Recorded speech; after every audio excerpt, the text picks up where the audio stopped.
TRE 4 पर जो latest update है आपके वैकेंसी को लेकर और साथ ही साथ क्या क्या चीजें होंगी, कितनी सीटें होंगी, किस तरह का एस्टिमेशन होगा, उसको लेकर मैं आपको क्विकली बताता हूं। खास करके एस्टेट को लेकर भी जो बात है उसके लिए भी मैं बताऊंगा। उससे पहले एक चीज बता दूं कि टीआरई 3 में एक रिजल्ट रिवाइज हो गया है जो कल आपको सामने आ गया था, और वो कंप्यूटर साइंस है एससी एसटी वेलफेयर डिपार्टमेंट का। बाकी सब रिजल्ट जो है एज इट इज है। अब आइए मेन मुद्दे, बात क्या है यहाँ पर जो लेटेस्ट अपडेट आई है उसके हिसाब से। तो जो टीआरई 4 का विज्ञापन है जो मैं लगातार आपको बोल रहा था, है ना, वो जो विज्ञापन है आपको जो फरवरी से मार्च लगातार बोल रहा था, तो 20 फरवरी एक डेट निकल कर आई है ना, जो सोर्सेस से अपडेट निकल कर आई है। उसके एक एक चीज मैं आपको बता देता हूं। जो 20 फरवरी है तकरीबन उस समय से विज्ञापन प्रारंभ होगा या उसके बाद प्रारंभ होगा, ठीक है। उसके बाद अगर आप देखिएगा तो कुल सीटों की संख्या जो अभी है 1.4 लाख टोटल बताई जा रही है। जो 1.15 लाख था पहले, तो फिर था कि उसमें 35,000 जोड़ेंगे 1.5 लाख होगा। तो बहरहाल जो तकरीबन सीट होगी 1.4 लाख, यानी कि 1,40,000 के तकरीबन सीट होगी। लेकिन उस समय पर भी ये बात है कि सबसे बड़ी वैकेंसी होने वाली है, ये भी बात आपको ध्यान में रखना है, क्योंकि 1,40,000 बहुत बड़ी वैकेंसी होती है। अच्छा, इसमें कहा जा रहा है कि इस 1.4 लाख में 28,000 कंप्यूटर टीचर भी शामिल होंगे। जो बात किया जा रहा था ना, 28,000 कंप्यूटर टीचर जो है ये भी शामिल होंगे, है ना। पीआरटी में भी सीटें ठीक ठाक होंगी। जो पीआरटी है उसके बारे में भी जो उसमें भी जो है सीटें आपको ठीक ठाक मिलेंगी, और ठीक रहेगा। सीटें कितने मतलब होगी एग्जैक्ट डेटा नहीं पता है, लेकिन हाँ ये बात आप मान के चलिए कि तकरीबन 20-25 हजार सीटें तकरीबन यहाँ पर पीआरटी में हो सकती है। वहीं पर अगर आप देखिएगा 6 to 8 में, तो ये बात सही है कि 6 to 8 में मोस्टली अनुपात समानुपात बराबर है, तो इसमें सीटें काफी कम देखने को मिल सकती है। ये भी हो सकता है कि आपको बस 5 या 7 हजार सीटें आए, ऐसा भी संभव है। तो तकरीबन कम या उससे भी कम हो सकती है, ये देखने को आपको मिलेगी। और जो एग्जाम होगा ये यहां से 20 फरवरी से अगर आप काउंट करिएगा तो ये आपको अप्रैल से मई तक जा सकता है। लगभग एग्जाम इस डेट से, है ना, आप 2.5 महीना जोड़ लीजिए, तब तक आपको एग्जाम हो सकता है। अब ये 20 फरवरी से 5-7 दिन पहले आगे भी हो जाए तो 2.5 महीने के अंतर्गत इसका एग्जाम, मतलब 1 महीना फॉर्म भरने में, फिर 1 महीना आपको टाइम देगा।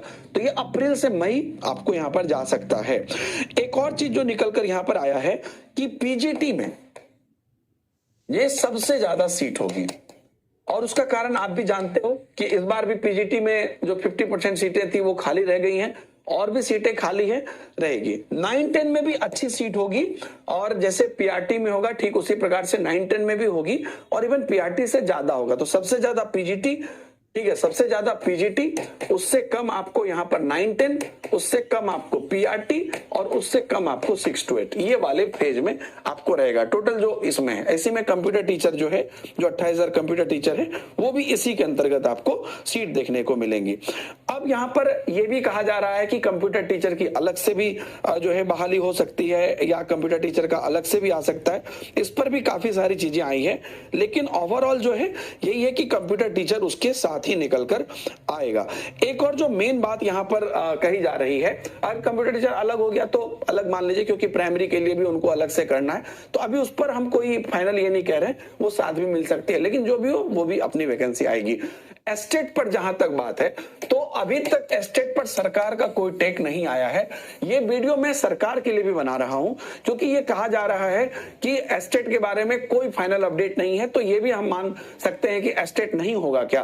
तो यहां पर मेरा टेक ये है कि जब हमारे पास 11-12 में स्टूडेंट फुल नहीं हुए, तो फिर जब 11-12 में इतनी बड़ी वैकेंसीज है, तो फिर जब तक आप फिर से एस्टेट नहीं कराओगे तो नए अभ्यर्थी कैसे शामिल होंगे।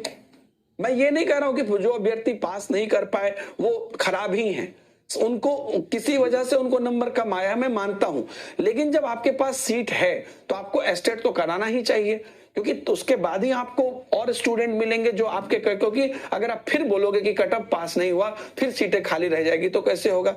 ठीक उसी प्रकार से जब 9-10 में भी सीटें हैं और बच्चे यहाँ पर जो है सब्जेक्ट हैं, तो आनंद किशोर सर का स्टेटमेंट तो यही था ना कि हमारा जो टीआरई 3 है उसके कैलकुलेशन के बाद जो है पूरा पूरी हम लोग जो है देखेंगे कि कहां कहां वैकेंसी है, उस हिसाब से हम लोग एस्टेट कराएंगे।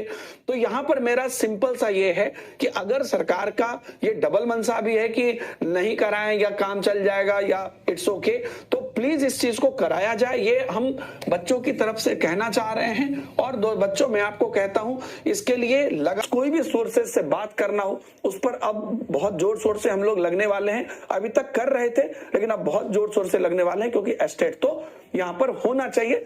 मैं किसी भी जो पुराने स्टूडेंट है वो ये ना सोचे कि सर हमारा मतलब नया एस्टेट होगा तो फिर हमारा कंपटीशन बढ़ जाएगा। लेकिन जब आपके पास सीटें हैं तो आपको एस्टेट कराना चाहिए, और मुझे लगता है कि सरकार इस पर टेक लेगी। अभी ऐसी अपडेट आ रही है कि सरकार नहीं कराने के भी मनसा में है, लेकिन सरकार को ये कराना है। और अभी आगे इन चीजों को गणना करते हुए जनवरी में एस्टेट हो, ऐसी हमारी डिमांड है और ऐसा ही होना चाहिए। अगर इसमें कोई मन में नेगेटिव चीजें भी आ रही है गवर्नमेंट को कि नहीं कराना है, तो ये हमारा रिक्वेस्ट है।